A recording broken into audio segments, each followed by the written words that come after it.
guess we'll try to stay away from the TVs. All right, thank you for having us, Carl, very much, and for the Milton Historical Society. My name is Matt Kunz, and this is Bill Lusk, and we were both members of the Friends of the Milton Library board.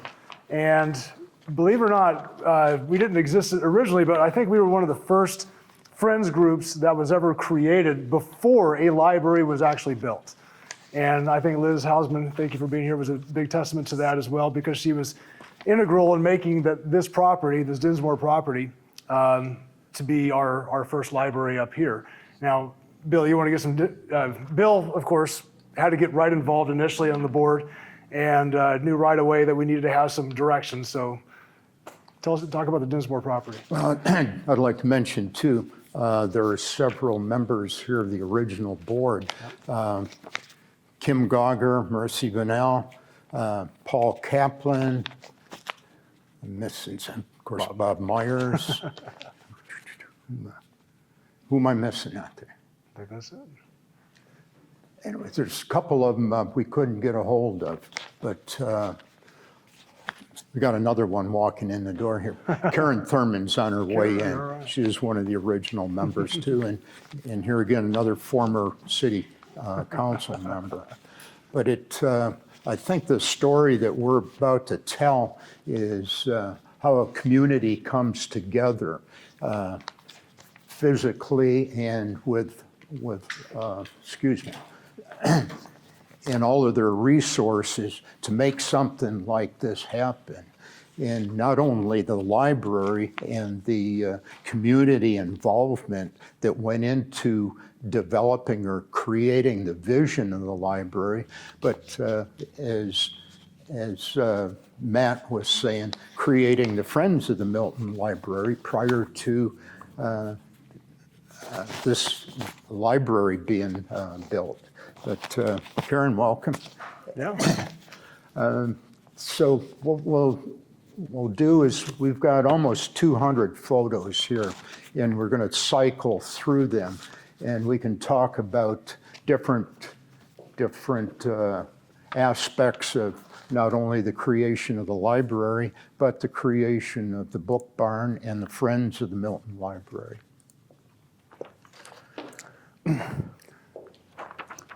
All right. So the Dinsmore property, go for it. Originally, this was Cherokee Indian territory. And as Milton County was created, of course, we had settlers from all over the southeast that came into this area. And one of the notable families that settled in this area were the Broadwells. And you can see evidence of their existence around here, not only in Broadwell Road, Mid-Broadwell, but the Broadwell building down here at the crossroads, the Cotton Gin right down the road here on the right. But this was one of John Broadwell's homes, and he owned about 4 of them in a row right down Mayfield Road. And we're not sure, we haven't researched it enough when he sold it, but the Dinsmores bought the property. And it was T.R. Dinsmore and his wife Imogene. And T.R., his initials, his name was Theodore Roosevelt Dinsmore. So, another conservationist. So, the Dinsmores owned this property up until the property was sold to the county, I believe, or somewhere around 213 or 214. And maybe go into the history of how this property was acquired. Back in 2013, the county floated a referendum to create several new libraries and renovate several other libraries. It was a $247 million bond issue. Price of libraries just went up. And it was actually in 2008. You're It right. took 5 years to get the program going. Yes, that's right. Thank you. So there was, I guess the thought was that North Fulton County was deserving of a library up here. So the question became, where was it to be located? And that got into a discussion, and maybe, Liz, you could take it from there and kind of describe how that came together. Well, I'm happy to because, yes, the Alpharetta Branch Library was going to become a main location in Alpharetta, and then one here in Milton also was designated as a location, along with renovating the Roswell Library and building another one on Holcomb Bridge Road in the East Roswell area. So North Fulton, in essence, was going to get 3 brand new libraries and then renovate Roswell and renovate Sandy Springs. They consider it Sandy Springs North Fulton for some reason. But anyway, so the new cities came online kind of during the whole planning process. And the library board was charged with trying to determine the best locations to put these libraries.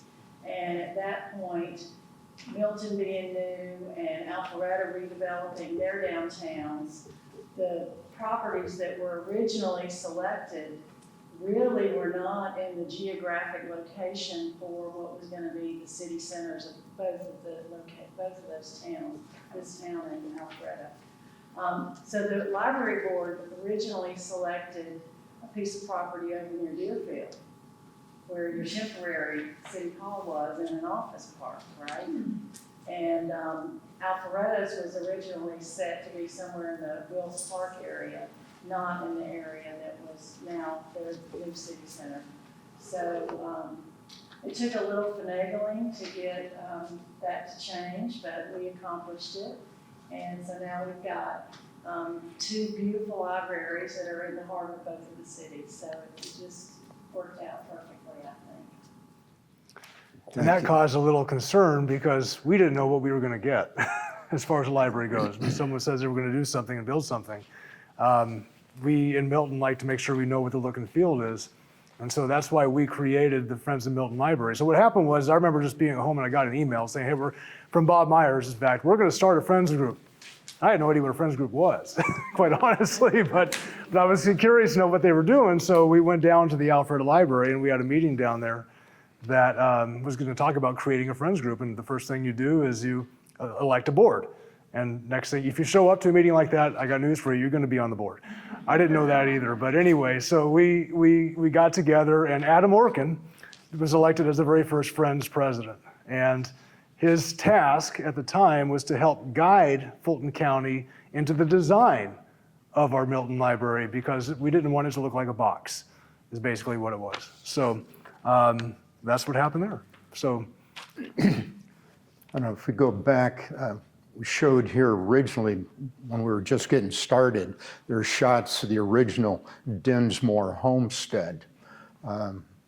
Through the efforts of Liz and members of Fulton County and the library board, we were able to salvage a lot of features, not only of the house, but of the grounds. And my favorite salvage feature is this 48-inch red oak tree that's right off the north porch here. Probably one of the best conservation efforts in this area, in my opinion. But this is the original Dinsmore house, and you'll notice the front door here, that's one of the items that was salvaged. And if you go out that door, right on the left wall, the door is mounted there. So, and we've salvaged a lot of the plants around the area and was able to replant those in several areas around the city in conjunction with the Milton Garden Club, I believe. So, talk about the barns. there were 2 barns located on the site, and one of them was Not there. right about here. And this was a smaller of the two barns, and it was actually a tractor shed and a shop. Then on the other side of the podium over there was the larger barn, and it housed livestock. Another shot of the house here. So the smaller barn, well, backing up, right after the contract for construction was let with the county, we got in touch with Commissioner Hausman and told her what our intent was to build a book barn for the Friends of the Milton Library. And our wish was to salvage the smaller barn or both barns and reuse that material in construction of the book barn. So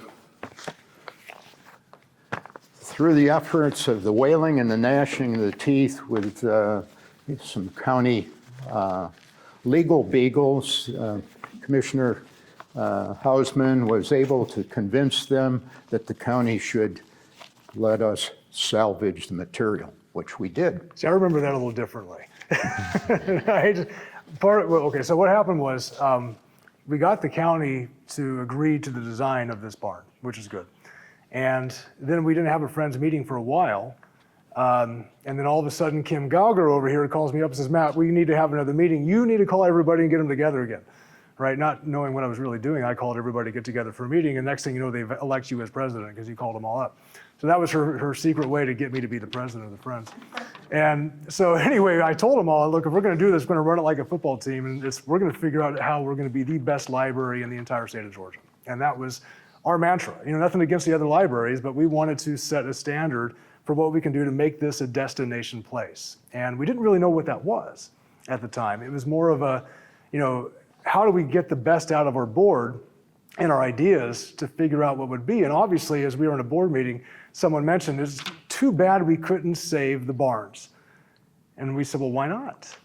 And next thing you know, we generated the idea of the book barn. And so no one had ever done anything like that before. And we hadn't done it. I certainly hadn't done it. But neither of the county, and with all due respect to the county was very nervous about our doing that. So it was kind of a, you know, ask for forgiveness instead of permission sort of thing. I remember we showed up and we actually took down all the wood, even though the county had scheduled the demolition of the barns, right? And next thing you know, they show up and they were gone. So that's what I think happened. And we stored the wood over at a place over off of, over in Alpharetta.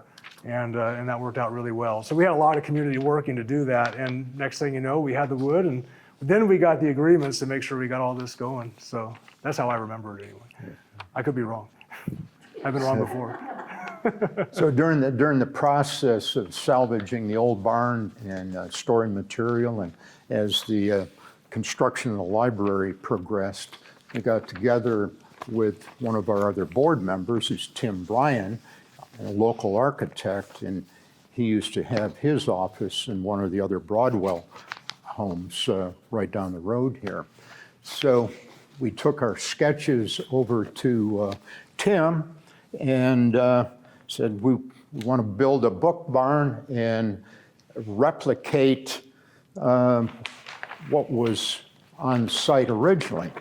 So obviously, if you go back to that picture or not, Which one? so this is the small barn that stood right here on this site.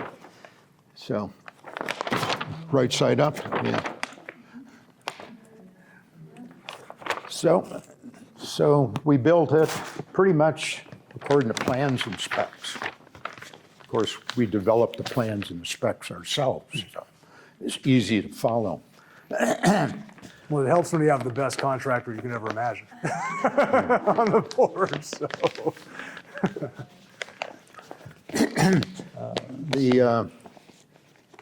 And we'll get into some construction photos here of the barn, or of the library. Turner Construction out of New York City was the general contractor on the library. From my standpoint, they're very easy to get along with, and throughout the course, I need to verify this. So towards the completion phase of the library, we already had our plans ready to go. We had a permit, and we were getting ready to go ahead and pour a floor slab. And I came out here one day, and my goodness, there's a floor slab out there. So I think our friends on Fulton County Commission helped us out there too. Yeah, we did. Exactly. I also recall giving y'all a heads up that you needed to get that wood down right away. Yes. Oh, yes. Because it was coming down one way or the other. All right, so I wasn't too far off. And that was an interesting day too. I mean, it was great. You know, we didn't know what we were doing as it was, but next thing you know, we said, we're going to come here and show up on a Saturday and just start taking wood down. And who had ever done that? I mean, obviously we had a bunch of volunteers, and you'll see pictures of here. This is us as the library was getting ready to the kickoff for the dig ceremony. But you'll see a ton of pictures here of us actually taking down all the wood. And we had to take out every single nail, every nail. And so we're going through that, and Bob was there going through one after another, and we're all wearing the hard hats, and Mercy was there taking pictures, and it was a lot of fun, but it was just a full day of just doing that. And then we had to load that onto trucks and then carry that over to the storage facility, and we just had a volunteer, a business that allowed us to do that. And so, but yeah, it was a great groundbreaking. Obviously Liz was there, and it just worked out really. The community was starting to form, which was really kind of interesting. You know, we got together, and you could see that the excitement was starting to build of some concept of an idea. And we still didn't even know what that really was, but we just started to believe, and that was fun. So. Just about all of our board members participated in salvaging the barn material, and Kim Gauger and her husband Tom were out there along with us, sweating every day. Exactly. I wanted to tell you all what we found in the barn. So there was a loose board. Remember the loose board? Oh, We yes. lifted the loose board, and somebody's secret stash was under the loose board. And we envisioned how it must have went, like whoever lived in the house went out to the barn to have a little swig. And under the loose board were all these little bottles, really old bottles of alcohol. Remember that? I don't know, it just was kind of fun to find what he hid in his barn. He would go out there probably after dinner and tell her he was working or whatever. and have himself a little drink, and that was a fun little find that day when we did. I have those 2 bottles at the house. Yeah. But they were full when you got them.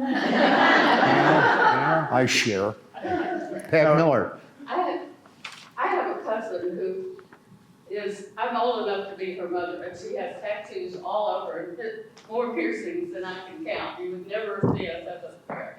When she found out that the house was going to be torn down, it was her great-great-aunt, my great-aunt and uncle's house. We came over that night in her pickup truck, which was black. We were all dressed in black. We drove over the property with no headlights on, snatched some of the boards and left. And she took the boards home and made them into picture frames. We all have a framed picture of the house made out of wood from the barn. That was Okay. before Milton Police were organized. So we need to talk about book sales. So while the barn idea was going, we had no funds, right? And we didn't know what we were going to do as far as it goes. And so the obvious idea was to start selling books, but we had no books. We didn't know what to do about it. So I know Karen Thurman was very instrumental, and Kim was very instrumental, and Mercy as well.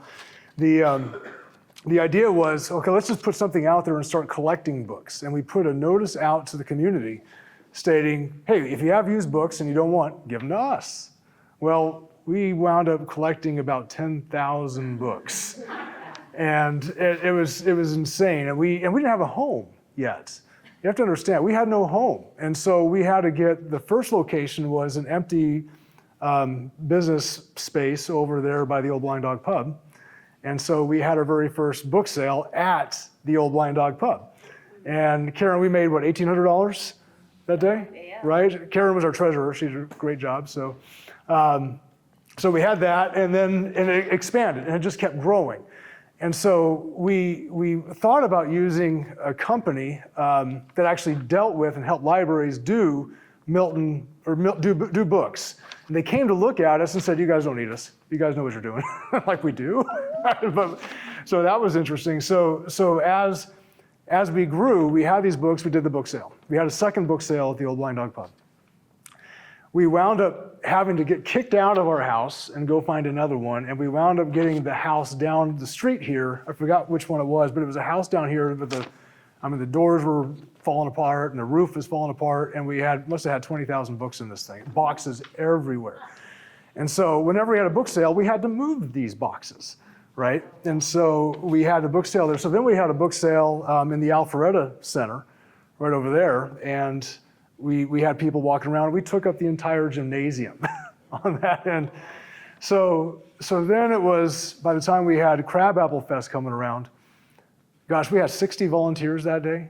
You know, just everybody moving books in and out. It was insane. And so we wound up getting all the books there, selling these things, raising money, and that contributed to the beginning of our operations so that we can try to grow. So we'll start playing that here. Maybe dropping back a little bit on the design of the library here. There's a lot of community involvement. I think, how many community design sessions did we have? Do you recall? At least 2. Yeah, it was 2 or 3, because Yeah. the initial design they came up with was much closer to what we wanted than I really thought it was gonna be. Mm-hmm. So they did a good job of at least understanding the character of the area when they were doing the initial design. So they tried to incorporate as many architectural features as you might see going around the countryside here. Certainly, there's a great reflection of old barns here.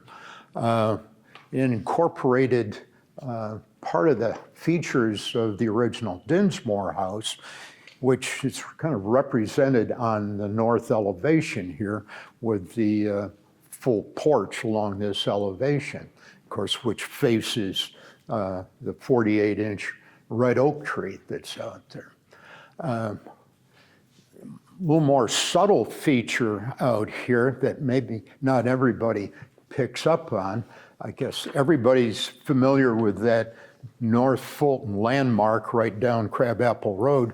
It's the 2 silos, which are actually in Alpharetta, and it's in Alpharetta City Park. So the architect picked up on that concept and incorporated the silo design right out there at the main entrance. And we'll see pictures of it as we go through here. But it's a round structure that projects above the rooftop of the main library. It actually represents a silo. So. This is us taking down the wood. Lots of wood. Well, there's about 200 photos in here. 230. That's all. What was also interesting too, and we have to go into it too, was the fundraising, right? So we only collected $1,800 for the first book sale, and it was little bits and bits like that. Building a bookstore barn like that, my job was just to give Bill everything, right? So whatever he needed, I had to give to him. And there was a meeting in particular where we were with Liz Hausman and the county staff, and we were talking about whether or not we were going to use a bathroom in the book barn, right? And they were talking about it, and Bill asked me, Matt, what do you think? I said, I don't know, that's your job. Do you want to be maintaining a bathroom? And he's like, no. I said, decision made. So that was the way we operated, and we did a good job of that. I mean, as far as the team goes, everybody had their roles.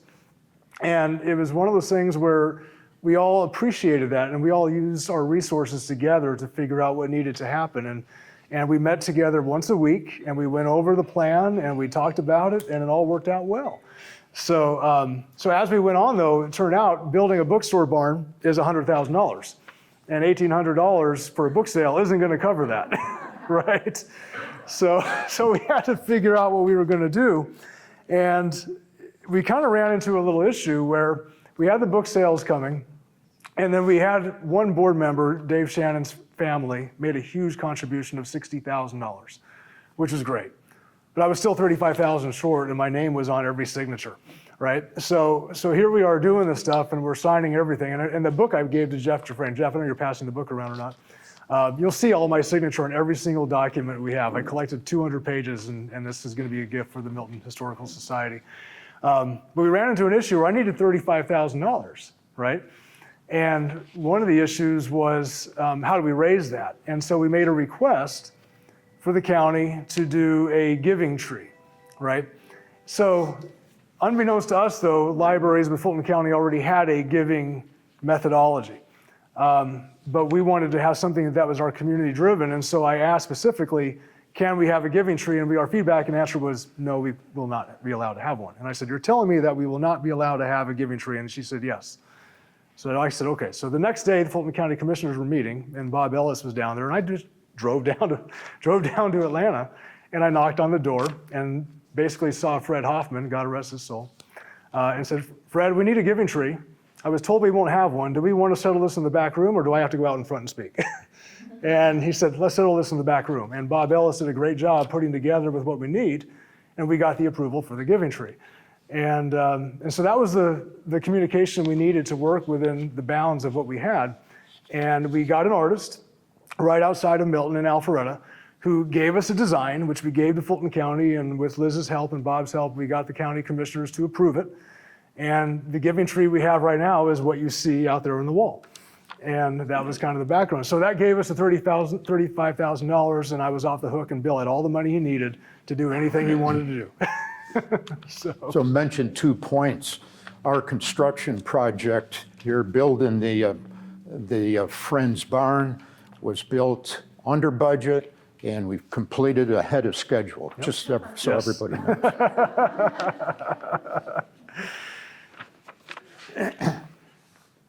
So as the pictures are going, you want to go into the design of the barn now? The book barn? Let's start talking. It'll come up as you're talking.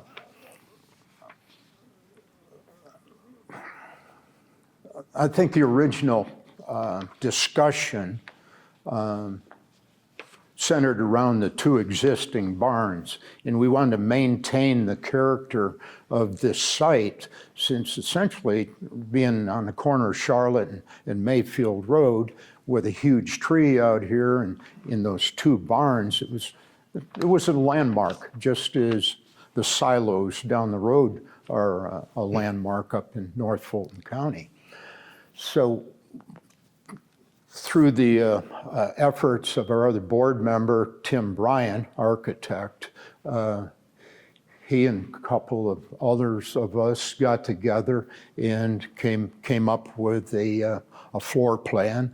We decided how much space we needed for a barn, and that fell in line with what Fulton County was going to allocate for us. So we pretty much maximized the space that we were given out here. So that was one of the constraints starting off.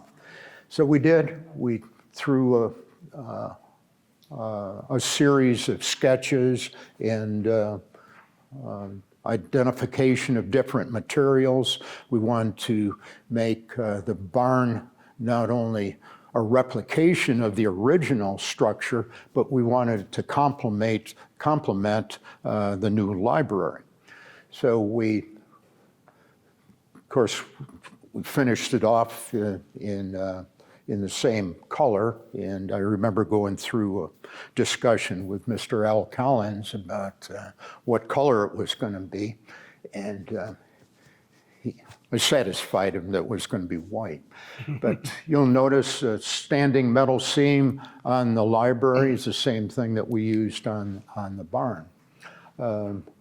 Couple punched openings, windows in the barn, somewhat replicate the loft doors that were on the front face of the original barn. Other than that, the details inside got to be where we were going to locate bookshelves and counter and other minor features of it. So it all came together design-wise in a matter of a couple weeks. Tim helped us go through city building development department, and within short order, probably in record time, we got a permit through the city of Milton.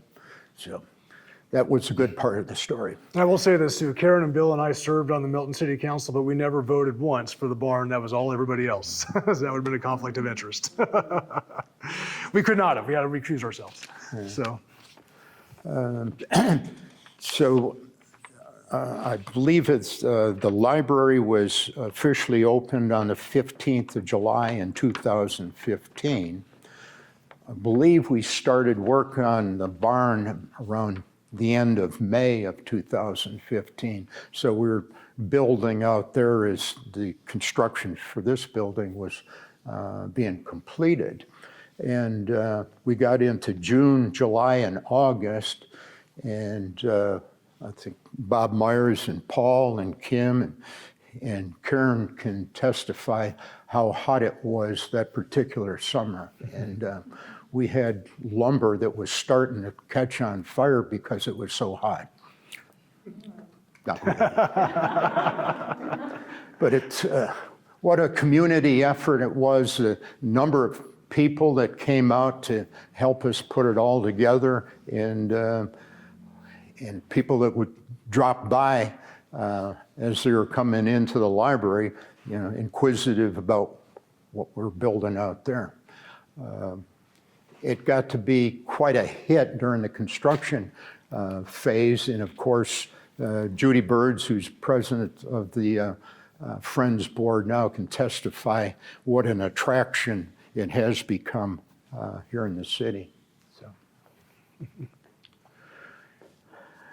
You know, what was really exciting was all the people that were getting involved. And as much as we had a great board, we had well over 60 volunteers at some point in time or another. And we wanted to make sure everybody felt like they were a part of something special. And there was a meeting we had at Bob Myers' house, Bob and Linda Myers. And it was kind of interesting. We were sitting there and all these people were kind of wanting to know what we're doing. And I had to give them the mission, if you will. And I told them specifically, it was kind of funny. There were a couple of people that were there, and politically, I'll say this, I'm conservative as a political, but we had a lot of people from all spectrums there. And we had one lady that was there. And I said, I just want you to know that what we're building here is not going to be something for us, but it's going to be something that will last here for generations. And you will affect children that you don't even know, and adults you don't even know when they're looking for a job, and people here, kids studying, et cetera. And that is a legacy we're going to leave forever. And that's why you're here today. And one lady said, boy, I feel so inspired. I feel like I'm a part of an Occupy Wall Street movement. I thought, oh boy.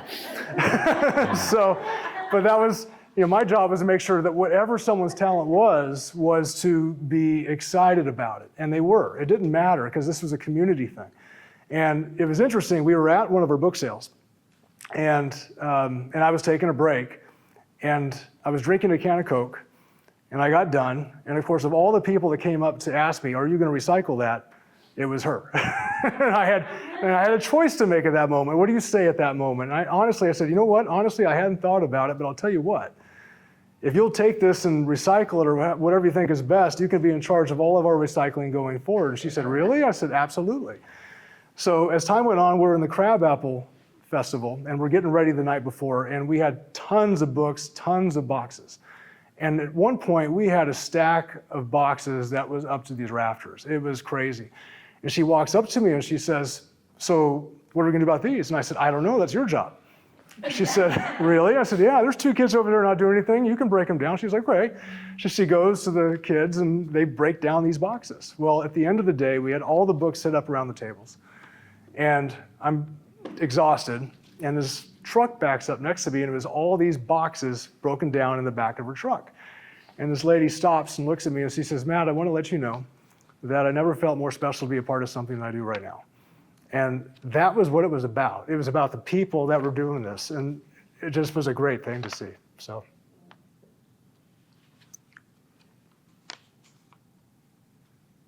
We're still in the barn. A lot of pictures are taken down the barn. Still on the original structures. Yeah.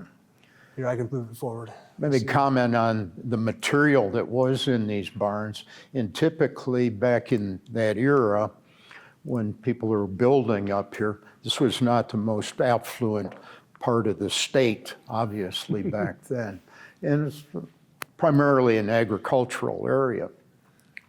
So the farmers would build their own houses in their own barns, typically. And they didn't have a Lowe's or a Home Depot down the road, so they'd harvest timber off of their property and have it sawn up locally into dimension lumber and boards. And so whatever was in their wood lot out there is what they used in construction of barns and houses. So you'll find oak and poplar and pine and you name it, whatever was out here at the time. And it's typical of structures that were built in this area and other areas in the southeast. Here's my favorite salvaged aspect of the whole property. And that is a landmark in itself. And if you haven't seen it, when it's in full bloom, it's a sight to behold. And you can sit right out here in the porch and enjoy it all. This is right after construction began. The house had been removed and the site was graded. And it wasn't too long after that started pouring foundations. Terrific contractor. He's one of the top national contractors in the United States. Well-managed project, well-built project, might add that. I think the county got good value for what it cost. And I think the final construction cost was $8.7 million, somewhere. It's that foundation, that put us over budget. Good. Actually, saving that tree was quite expensive. Yes. Oh, yes. That was a real difficult thing to do, to accomplish putting a 25,000 square foot Yeah. footprint on the property and save that tree. We'll save that one tree and then the oak trees in the back. So we had trees on both sides of the property that we had to. Well, I mean, that's what the community Determined to wanted save, from the yes. get-go, was to save those two trees. Right. And while we were concerned, y'all were concerned about putting a new barn and all, Oh, yeah. saving the wood and all that. It was really difficult because the roots, if they're damaged in construction, even if you save them, the tree may not make it. Right. I think we all know that. So it was quite a feet. I mean, typical libraries are rectangular shaped buildings and this one is, Well, you would think Not at that all. the front door would be facing Yeah. right here, but because of the tree, they had to, put the parking where the parking is and put the entryway in the back, really. So, but it turned out so nice. And it's not unusual to run into cases like that in saving the specimen trees. I built a Woodruff dorm down at Georgia Tech several years ago. And same situation down there. They had another 36 or 40-inch red oak tree and spent over $1 million saving it during construction. And 2 years later, it died. Did it really? Yeah. Well, I mean, our folks were real apprehensive about that happening. Very apprehensive about it. Oh, pretty good last time I saw it. yeah. It's Looks been there pretty 10 healthy, years. Looks bad. doesn't it? You Lena. talked a lot about the barns. Was there anything in the house besides the front door that was, I don't know, of value? Salvaged. Huh? Salvaged. Yeah. Weren't there some windows? Yeah, there were some windows that were. Yeah. Yeah, because I remember walking through it, trying to, select things that were worth it. Is it the mantle? No, off, Yeah. yeah. Yeah. windows and the one door, I think, were the main Maybe things. some hardware, wasn't there some Door, hardware? doorknob. Doorknobs. Doorknobs. Yeah, Yes, hardware, yeah. yeah. And That's- the artist made a point of making the art match the doorknob and the door. I don't know if someone can speak about the two bronze sculptures, maybe there's a little more about that. Well, part of city design standards required, I don't know, what percentage of the contract to be used for artwork. I think it's 3% or something like that, or 1%. Yeah. I'm just kind of old, I can't remember that, but, yeah, there was a component to all of the projects that a certain percentage went to community art, and there was a committee that was, you know, in charge of selecting what the art was, and there was a contest. Mhm. I think 3 major pieces, and of course you got the beautiful horse. And I think the initial stuff that the county was looking at really didn't fit in with the area. For the It area. fit in with the Atlanta airport more than it did. Yeah, I mean, a lot of that had to be It negotiated. had to be negotiated, so Yeah. we wanted the artwork to fit in with the rest of the, Yeah. So Area. would you say there are 3 pieces? I know there's the book and the horse. And there's something inside, maybe? No, well, there's the horse, there's the sculpture hanging from the ceiling, That's right, That's in the right. lobby. That's right. Yeah, and then Usually there's something the outdoor window on the world. That's Yes. what's right here, yeah. Okay. I was on the art committee, yes. and we went around and we met all the artists, there were about 7 or 8 candidates, and we went to their studios and watched them. And the artist that we picked for the horse also did the window on the world, and we Right, had enough money that we could get both of them. And that's the sculpture there, the Yeah, there picture it is. hanging Yeah. yeah. from the ceiling. Well, another example of how involved the community was out here in making this whole project come together. Bob's a great example of how people got involved. Bill, I think another good example that honors the trees, if you go into the library, the end caps on the bookshelves are a That's right, picture of the tree. right. So if you haven't noticed that, be sure to. Well, and then the doors to the community rooms are the barn looking doors. Yeah. So- So each of the small meeting rooms back there, y'all hadn't been inside, they're all sliding barn doors that serve as the entryway to the different meeting rooms. So, And I don't know another library that has a fireplace like that. Yeah. very unique, very unique. Yeah. It's, This is it's, probably the only library anywhere that's got its own book barn. as far as we know, and I think you've done a lot of research in that. I know there's quite a discussion amongst the other branch libraries about having their own book barns. Well, the library board always provides a Friends of the Milton Library room, which we have a Friends of the Milton Library room here, but that wasn't gonna be big enough for everything we wanted to do. It couldn't hold the 13,000 books that are stored in there right now. Well, I can tell you that the other branch managers are envious of our building.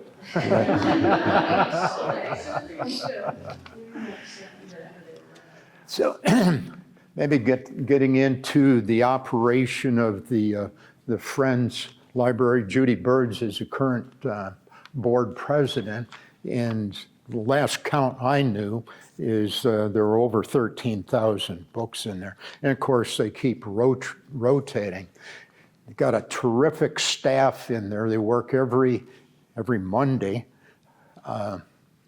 There's a outside book drop, so there's a continuous flow of books coming into the barn. So she and her staff are there every Monday, inventory and date stamping each of these different volumes that come in, and they're on a monthly rotation. So maybe you can elaborate a little bit more on that, Judy. Yeah, so we are so fortunate to have a lot of wonderful readers in the community who are also generous in donating their books to us once they've read it. And we have a variety of books. We have one section of the north section of the book barn is focused on children's literature. The center section is adult fiction, and the south section is nonfiction. And we do try to keep it refreshed. Luckily, we have a strong demand, which is great because we have a lot of requests from the library to help. So all of the proceeds from what we sell at the barn go to help support programming here at the Milton Library, whether that's art classes, whether it's having science programs brought in, but Todd, the library manager, and his staff make rolling requests that we seek to sell enough of your wonderfully lightly read books and support that. So I was telling Bill last year we raised and provided over $38,000 at $2 a book, 50 cents for a paperback here. Our prices for the first time are going up March 1st. Still a bargain. Trying to let you know that the library staff here last year, we held 769 programs in this building. We had about 70 some that ended up being canceled, but we have a plethora of programs for all ages in this building. Something is happening every day in this building for our community. For treasure hunters, sometimes you can find some really wonderful books and collectors. Just further to Judy's comments here, this is the Friends Book Barn is totally self-sufficient, receives no government funding. All of the operating costs are financed through the book sales and everything. All revenue over and above book sales goes to support unfunded programs in the library. So. I think we have only a few minutes. Do you have any questions? Yes. What about this ceiling? Anything special there? It doesn't look very safe, does it?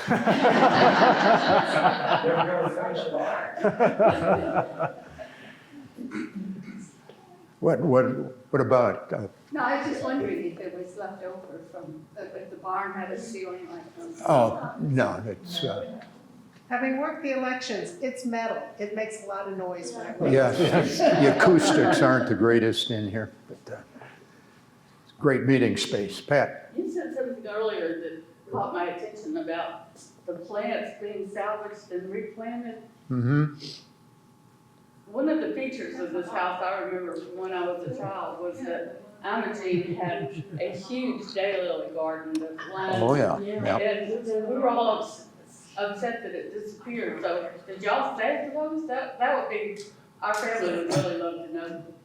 Well, I think the Milton Garden Club was involved in salvaging them. Yeah, we spent a whole day out here digging them up. I thought they were put temporarily at a fire station somewhere. That's what I was told. I think out at 43. I don't know where they Yeah. ended up going after that, but during the construction, because they were supposed to be brought back out here, some of them, to the property.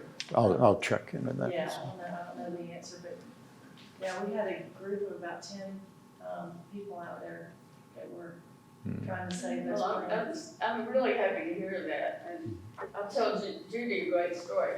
I had my oldest granddaughter with me, and we were going to something at the Alpharetta Arts Center. We had to come right by here, and it was a book sale day. And I told my granddaughter, we're gonna stop at the library, and she just flat out did not want to come. And I insisted, $26 later, we found out the The other thing that Christy McWhorter, who is the president just prior to me, instigated is when the acorns fell from the tree in the fall. She worked with another friend of mine, Jeannie Singer, at Scottsdale Farms, and they fostered those acorns into seedlings. And there are now 40 of those trees, seedlings, planted around Milton with the hope that if anything does happen to this tree, we have a seedling we can bring back. I forgot that, yeah. So we try to harvest some of the seedlings under the tree in the spring, and on Arbor Day, we put them in a little cup and hand them out at the front desk and just hand them out to folks. So we get maybe 10 to 12 a year that are growing out there that we dig up and just put in a little cup and just hand out to folks at the desk for the day. Anything else? Another feature that resulted from the community involvement was salvaging and perpetuating the family line of the famous oak tree. Paul had a question? Paul? I just wanted to say, make a note, I traveled through almost all the libraries in the system there, 34 libraries. Everybody talks about the book barn. They all want book barns. It looks very unique. But I'm telling you something, you're to talk to the town. They come and travel over here to get books. And it's just a terrific idea. It was great. So part of the reason we're the talk of the town is because Paul was on the board. And he showed up at a meeting randomly one day, and within 35 seconds, we voted him on the board. And he was a great addition as far as it goes. And a lot of times what it was, when there was construction of the book barn going on, the rest of us had jobs. Bill was retired. Bill was out here every day in the heat, hammering away at the book barn. And either Janie was here, God bless her, was here giving you lunch and your cocktails midway through. And then we had Bob helping and Paul helping. And they were out here all day long just helping Bill put that thing together. And it was just fantastic what they all did. Fantastic. How long, and Paul's still on the Fulton County, Atlanta Fulton I've been County. there 4 more years, but I told him I could retire anytime. How long have you been on? 10 years.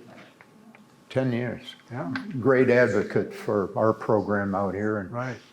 for what Todd is involved with every day. So, Are people still donating to the Giving Tree? I don't know that. I don't know that either. Yeah, we've had a couple of donations in the last couple of years. They put on Course of the Friends, so Judy, I don't know if you have those numbers, but I know there's been a couple of times when Christy was the board president that she came in and attached the leaves onto the tree. Yeah, we put that up. The day of the dedication, I had parked back here, and I was going back to my car, and this man came up with a little girl, who looked like she was 6 or 7 years old. He put her up on the horse statue, and she screamed bloody murder because she scalded her leg. Oh, no. So it may need a danger when warm weather. Oh, no. Here's our book drop, in case you're looking for it when you come over and drop off books. It's on the back side of the barn. And that's an example of just one of the many problems we were having to solve. Like, what do we do when we're not here to collect books? Because at the time, I think we had originally 6 locations around the city, fire stations or whatever, where people can drop books off. And, obviously we needed to eventually bring it into one place. Well, that was, of course, an idea that we had up and Bill took it on and built the book drop. So just a lot of those instances where we worked together to do it. There's the construction of the barn. Right? I would like to add that Bill did the lion's share of the physical work. Like there's in the structure of the barn as it was being built. And Bill was always there with his equipment, his hammer, saw, And hard hat. And hard. and he climbed up to the top and put the window in, I remember. That was quite a job. I helped him sometimes. I would hand him his hammer. You were there. You were there. I No, say we good had a job, lot Bob. lot of help on here. So just another couple of notes about the library itself. Last year, we saw a little over 82,000 people walk through our door. We know our door counter didn't work for about 10 to 20 days, so it was probably closer to 90,000 people that walked through our doors for the calendar year 2024. We averaged about 625 items checked out of the building, so physical items. So we don't count our digital items now through that. So 625 physical items checked out a day here. The Milton Library is either the third or fourth busiest library in the county when you look at those circulation numbers, only behind Alpharetta, Sandy Springs, and the OC Library. So we're a busy branch here. I still affectionately call us the crown jewel of the Fulton County Library System. I believe that with all my heart. I've been in the building since June of 2017 and love every minute of it. Great. There were people, when the library was being built, who said, why in the world do we need a library? We have everything on the internet now. I've been hearing that for 25 years. Couldn't be longer. I walked through here because I've been here in a long time and every one of those rooms were being used. Our study rooms? Yes. Yeah, right now this week, our high school kids have AP exams or AP presentations coming up. If I remember correctly, we had over 8,000, almost 8,100 people use our individual study rooms last year. So we're looking at probably 30 a day, people using those rooms. Those rooms are in constant use from the time we open our door at 10 in the morning, and we are shooing folks out at 7:45 tonight, but we shoot them out at 5:45 the other nights. Our students are using them, our tutors in the area use them, our business people come in and use them for meetings. Those rooms are in high demand, and we're lucky that the number that we have compared to other buildings where they might have 2 or 3, where we can seat up to 2 up to 6 people in the rooms, and again they are used constantly for us. So it was a great forethought to put that many here in the building for us. Yeah. All right. You got any questions? Anybody else? Well, We've got a couple artifacts up here, the original plans for the barn, a couple original photos, a letter from State Senator David Schaefer upon the dedication of the book barn. And there's a book, a binder that's going around the audience here, documents that were involved in the creation of the library and the barn. So our whole process is well documented, and that copy of that binder is going into the Historical Society archives. Jeff, do you have that? Can you hold that up? Oh, he's got it. Hold around. Got it. Kim's got it. Good. All right. Well, I would just like to say, as past president of the Friends of Milton Library, this was a thing where everybody had to believe to make it happen. And we had people within Fulton County that believed. We had people here that believed. We had council members that believed. We had non-residents that believed, people outside of the city that were curious about what we were doing. And it was just a matter of us getting to the place where we accepted that we can do anything if we came together. And that's what we did, and this is the result of it. And it's still going on. It's not done yet. I mean, it's still happening because of that initial thing that does, and that happens in our own lives so long as we continue to believe great things can happen. So thank you all very much. Bill, thank you. I'm going to thank Karen. I'm going to thank Kim, Mercy for coming, Paul, Liz, Judy as well, Bob, Linda, and the wives too, because the wives are definitely supporting us as we're doing all this stuff too. So they worked hard.